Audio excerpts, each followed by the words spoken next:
ಎಲ್ರಿಗೂ ನಮಸ್ಕಾರ. ನಾನು ಇವತ್ತಿನ ವಿಡಿಯೋದಲ್ಲಿ ಬದನೆಕಾಯಿಯಿಂದ ಇನ್ಸ್ಟೆಂಟಾಗಿ ಬೇಗನೆ ಆಗುವಂಥ ಒಂದು ರೆಸಿಪಿ ಇದು. ಬಜ್ಜಿ ಮಾಡೋದು ತೋರಿಸ್ತಾ ಇದ್ದೀನಿ.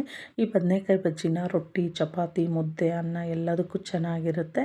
ಟೇಸ್ಟ್ ಕೂಡ ತುಂಬ ಚೆನ್ನಾಗಿರುತ್ತೆ. ಆಮೇಲೆ ಈಸಿಯಾಗಿ ಒನ್ ಟೈಮ್ಗೆ ಅಂತ ಬೇಗನೆ ಮಾಡ್ಕೋಬೋದು. ಬನ್ನಿ ಆಗಿದ್ದರೆ ಯಾವ ಥರ ಮಾಡ್ಕೊಳ್ಳೋದು, ಏನೇನು ಐಟಮ್ಸ್ ಬೇಕು ಅಂತ ನೋಡ್ಕೊಂಬರೋಣ. ನೋಡಿ, ನಾನಿಲ್ಲೊಂದು 3 ಬದನೆಕಾಯಿ ತೊಗೊಂಡಿದ್ದೀನಿ. ಖಾರಕ್ಕೆ ಹಸಿಮೆಣ್ಸಿನ್ಕಾಯಿ ತೊಗೊಂಡಿದ್ದೀನಿ.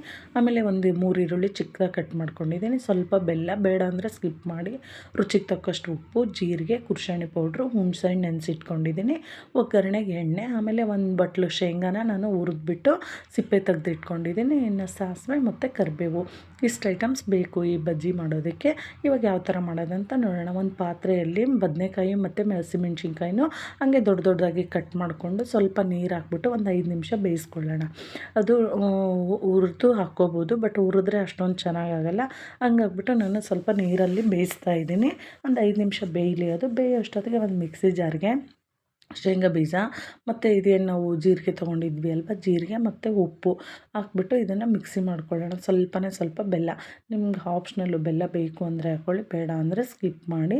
ಇಷ್ಟೇ. ಇದನ್ನು ನಾವು ಜೀರಿಗೆ ಒಂದು ಹಾಕ್ಕೊಂಡ್ಬಿಟ್ಟು ನೀಟಾಗಿ ಇದನ್ನ ಪೌಡ್ರ್ ಥರ ಮಾಡ್ಕೊಳ್ಳೋಣ. ನೋಡಿ, ಇವಾಗ ಅದು ಪೌಡ್ರ್ ಮಾಡೋ ಅಷ್ಟೊತ್ತಿಗೆ ಇದು ಬದನೆಕಾಯಿ ಮತ್ತು ಮೆಣಸಿನ್ಕಾಯಿ ಬೆಂದಿದೆ. ಅದನ್ನು ನೀರನ್ನ ಸೋರು ಹಾಕ್ಬಿಟ್ಟು ಇವಾಗ ಇದೇನು ಬದನೆಕಾಯಿ ಮೆಣಸಿನ್ಕಾಯಿನೂ ಬೇಗ ಬೇಯುತ್ತೆ, ಒಂದು 5 ನಿಮಿಷ ಸಾಕು. ಅದನ್ನು ಇವಾಗ ಮಿಕ್ಸಿ ಜಾರ್ಗೆ ಹಾಕ್ಕೊಂಡು ಅದನ್ನು ಮಿಕ್ಸಿ ಮಾಡ್ಕೊಳ್ಳೋಣ. ಒಂದೇ ಒಂದು ರೌಂಡ್ ಮಿಕ್ಸಿ ಮಾಡ್ಕೊಳ್ಳೋಣ. ಅದು ಮಿಕ್ಸಿ ಆಗೋಷ್ಟೊತ್ತಿಗೆ ಒಂದು ಬಾಣಲಿ ಬಿಸಿಗಿಟ್ಟು ನಾನು 2 ಟೇಬಲ್ ಸ್ಪೂನ್ ಎಣ್ಣೆ ಹಾಕಿದ್ದೆ. ಎಣ್ಣೆ ಬಿಸಿ ಆಗ್ತಿದ್ದಂಗೆ ಸಾಸಿವೆ ಮತ್ತು ಕರಿಬೇವು ಒಗ್ಗರಣೆಗೆ ಇದಷ್ಟನ್ನೇ ಹಾಕಿಬಿಟ್ಟು ಒಗ್ಗರಣೆ ಮಾಡ್ಕೋಬೇಕು. ನೋಡಿ, ಈ ಬದನೆಕಾಯಿ ಮೆಣಸಿನ್ಕಾಯಿ ಹಾಕಿದ್ಮೇಲೆ ತುಂಬ ಮಿಕ್ಸಿ ಮಾಡಬಾರ್ದು, ಸ್ವಲ್ಪ ತರಿಯಾಗಿರಬೇಕು. ಈ ಥರ ಎಲ್ಲ ಕೊತ್ತಂಬರಿ ಸೊಪ್ಪು ಹಾಕ್ಕೊಂಡಿದ್ದೀನಿ. ಆಮೇಲೆ ಬೆಳ್ಳುಳ್ಳಿ ಒಂದು ಸ್ಕಿಪ್ ಆಗಿದೆ, ಬೆಳ್ಳುಳ್ಳಿ ಹಾಕ್ಕೊಂಡಿದ್ದೀನಿ ಮಿಕ್ಸಿ ಮಾಡಲಿಕ್ಕೆ. ಇಷ್ಟು ಹಾಕ್ಕೊಂಡು ನಾವು ಏನು ಈ ಥರ ನೈಸಾಗಿ ಚೆಕ್ ಮಾಡ್ಕೊಂಡಿರ್ತೀವಲ್ವ, ಇದನ್ನು ನಾವು ಈ ಬಾಣಲಿಗೆ ಹಾಕ್ಕೊಳ್ಳೋದು. ನಾವೇನು ಒಗ್ಗರಣೆ ಮಾಡ್ಕೊಂಡಿರ್ತೀವಲ್ವ ಅದಕ್ಕೆ ಇದೆಲ್ಲದನ್ನು ಹಾಕ್ಕೊಂಬಿಟ್ಟು ನಾವೇನು ಹುಣಸೆ ಹಣ್ಣನ್ನು ನೆನೆಸಿಟ್ಟಿರ್ತೀವಲ್ವ ಆ ಹುಳಿನೂ ಹಿಂಡ್ಕೋಬೇಕು. ಹುಣಸೆ ಹಣ್ಣಿನ ಹುಳಿನೂ ಹಿಂಡ್ಕೊಂಡು ಆಮೇಲೆ ಇದಕ್ಕೆ ನಾವು ಸ್ವಲ್ಪ ಏನು ಬೆಲ್ಲ ಇತ್ತಲ್ವ, ಬೆಲ್ಲನೂ ನಾವು ಮಿಕ್ಸಿಲಾದರೂ ಹಾಕ್ಕೋಬೋದು, ಇದರಲ್ಲಾದ್ರೂ ಹಾಕ್ಕೋಬೋದು. ನಿಮ್ಗೆ ಬೆಲ್ಲ ಇಷ್ಟ ಇಲ್ಲ ಅಂದರೆ ಬೇಡ, ಸ್ಕಿಪ್ ಮಾಡ್ಕೊಳ್ಳಿ.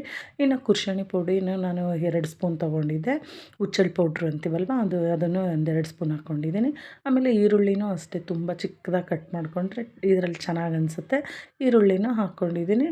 ಇನ್ನು ಇವಾಗ ಇದನ್ನು ಸ್ವಲ್ಪ ಜಾರಿಗೆ ಏನು ಹತ್ತಿರುತ್ತಲ್ವ, ನೋಡಿ ಇದು ಗಟ್ಟಿಯಾಗುತ್ತೆ, ಹಂಗೆ ಫುಲ್ ಗಟ್ಟಿ ಚಟ್ನಿ ಥರ ಆಗಿದೆ ಅಲ್ವ. ನಾವು ಬಜ್ಜಿ ಮಾಡ್ಕೋಬೇಕಂದ್ರೆ ಸ್ವಲ್ಪ ನೀರು ಥರ ಇರಬೇಕು. ಆ ಮಿಕ್ಸಿ ಜಾರಿಗೆ ನಾವು ಏನದು ಚಟ್ನಿದು ಇನ್ನೂ ಹತ್ತಿರುತ್ತಲ್ವ ಅದಕ್ಕೆಲ್ಲ ನೀರು ಹಾಕ್ಕೊಂಡು ಅದನ್ನು ನಮಗೆ ಯಾವ ಕನ್ಸಿಸ್ಟೆನ್ಸಿ ಬೇಕೋ ಆ ಕನ್ಸಿಸ್ಟೆನ್ಸಿಯಲ್ಲಿ ಸ್ವಲ್ಪ ನೀರು ಹಾಕ್ಕೊಂಡು ನೀಟಾಗಿ ಮಿಕ್ಸ್ ಮಾಡಿದರೆ ನೋಡಿ ಈ ಥರ ಬದನೆಕಾಯಿ ಬಜ್ಜಿ ಬೇಗನೆ ರೆಡಿ ಆಯಿತು.